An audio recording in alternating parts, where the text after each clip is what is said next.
Well, on the subject of changing the system, I thought I'd ask you about the discussion we had a little bit earlier in this week about a couple of revolutionaries, Max Planck and Albert Einstein, who we discussed on Wednesday, who certainly completely changed the system of physics to their time. Planck, the father of the quantum, and then Einstein, who created so many things, including relativity. Now, in that discussion, we'd discussed the difference between legalism or literalism versus morality and creativity. And I wanted to read a short quote from a reaction that you had to that discussion. That you said, "The crucial fact of the discussion turned out to be the beacon of truth in classical art and a morality of science, which are shared in a most essential way by the circles of Max Planck and Albert Einstein. Their morality respecting classical artistic composition and their physical science bring forth in practice the standards of truth on which actual morality expressed in the name of science must be upheld as the very foundations of any competent notion of physical science. Competent science is that which is consistent with the concurrence of morality in science and the topical features of that edition of the Weekly Report."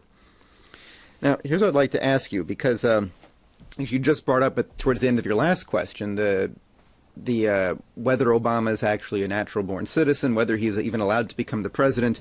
An email question had come in. It's come in a number of times to the website, asking about whether it would be useful to pursue various legal means of like sending letters to Eric Holder, insisting that Holder not allow Obama to become reinaugurated, which obviously the odds of that are pretty slim. But it sort of brought up this distinction between hoping to change history by writing letters in an armchair, as opposed to the kind of work that we did on Capitol Hill, the work that you do by constantly intervening into the political system.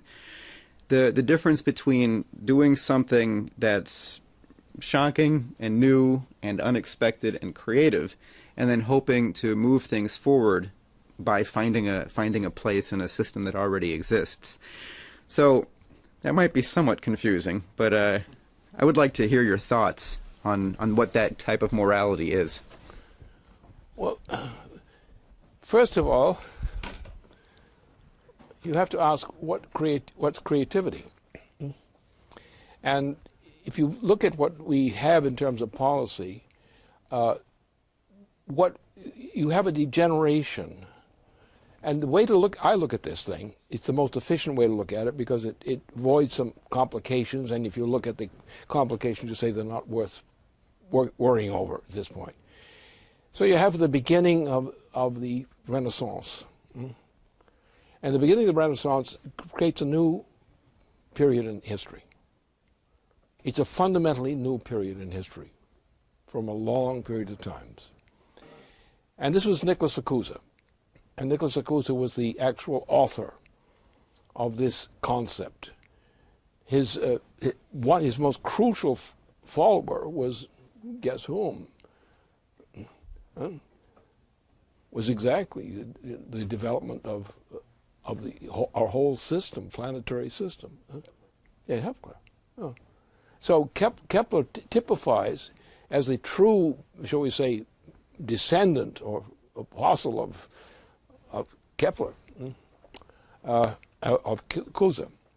Now, what came out of that was actually an understanding that sense perception as such is not reality. It is a shadow cast by reality, not reality as such.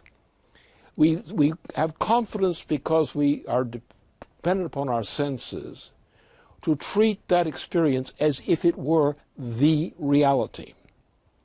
But when you look at the function of creativity in terms of the human mind, you find that no animal has that capability of creativity. That is, mankind actually discusses, and Kepler is the perfect example of it. Acusa is the perfect example of it. All of the history of mankind and of classical art are not based on sense perception. They involve sense perception, but they control it. They are not controlled by it. The person who's controlled by their senses is an idiot, or worse. the person who uses sense perception as an instrument controlled by an intention is the difference. Now this is typical in classical music, since Bach in particular, but it was already the same principle back in the time of Cusa. Just at the development of the great, some of the great constructions there at that time. So the issue here is the identity of mankind is not to be based on sense perception. Sense perception is something we use, but we don't necessarily believe in it as, shall we say, gospel. Is the footprint of reality, not the foot. And therefore, the important thing is to utilize what we call creativity. Creativity is expressed, among other things, in classical musical composition, which is a very good term of reference to use in discussing this matter. You take the history of music, take it from the time of Cusa, his lifetime, where it was already significant. You go along with the development, which leads into Bach.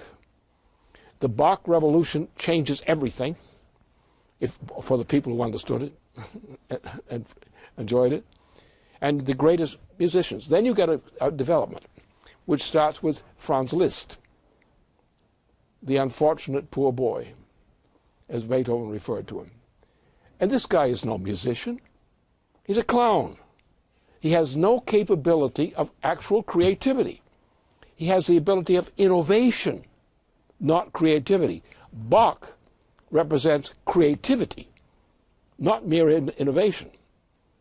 And all the greatest musicians, composers, who were the followers of Bach, they were also followers of earlier adventures, but Bach defined something unique, as with his preludes and fugues. This gave us a discipline which exploded everything. It exploded everything in terms of musical art. Then came, what? The reaction. The reaction which was led by the British and by others, the Austrians. And so they turned an attack against classical musical composition and its performance. And this gave birth to Liszt, Wagner, and so forth. And then to the 20th century clowns, who were not musicians at all, but noisemakers. And so the point is that what we represent in terms of creativity, actual scientific creativity, and the form of creativity, which is a form also of scientific creativity, which is classical musical composition. All great classical art is for example, take the case of a great classical drama, a known one, say Shakespeare, or someone in that same realm. And if you find there's something about that which does not exist in modern art, and particularly in 20th century and drama. What's proves in the 20th century tends toward garbage. There was still some residue at the beginning of the 20th century. But after that, the decay was obvious. And after the end of World War II, it was clear. From 1950 on, all art was condemned to become either crazy, degenerate, or shut down. And practically all of the art since that time, except some people who are throwbacks to the earlier period, and usually are failures because they are throwbacks, they're not popular. So popular music, popular entertainment, all these kinds of things represent a form of degeneracy. Now, this runs into another fact, that in the physical universe, the principles which operate in the physical universe do not conform to sense perception. And you take the case of Max Planck and of Einstein, and what's the difference? They didn't believe in any of that crap. This all came from Bertrand Russell and company, and similar kinds of the Austrian school and so forth. Degeneracy. So what's happened? We've come from a period in which, from the beginning up with Cusa, which is part of this whole process of the Renaissance, you had a progress of mankind through ebbs and flows, but consistently revivals as well as the terrible things that happen in between. This process had a certain genesis, which corresponded to the American Revolution, to the American settlement, as in Massachusetts. The Massachusetts settlement, in its time, was more advanced in technology than Britain. And this was what Franklin represented. So you have these ebbs and flows in terms of creativity and culture. But with the process which happened after the killing of presidents, we come into a period. Roosevelt's one of the last great presidents. John F. Kennedy was potentially one of the great presidents and was a great president in his own time. What do you have after that? Garbage. So what's going on? You have some people who think in a way which leads to human creativity as manifest physically in physical creations, and you have another thing which is garbage dump, which is popular opinion. What that teaches you is that everything that mankind has accomplished is in violation of tradition, of simple animal traditions, animal-like traditions. And thus, the whole purpose of life is to make further that. Because if you cannot continue the process of creativity, as typified by, for example, the example of Cusa and Kepler, perfect example, or classical drama, Shakespeare. Now, what do you get in Shakespeare? Do you see on a Shakespeare drama, which is competently done, which is rare enough these days, do you see the actor on stage? No, you don't see the actor on stage. Not if it's a good drama. You see a reality which is not located within the actor on stage, within the events that you see on stage, as in the case of Henry V, the long introductions. It's in the imagination. So which is real?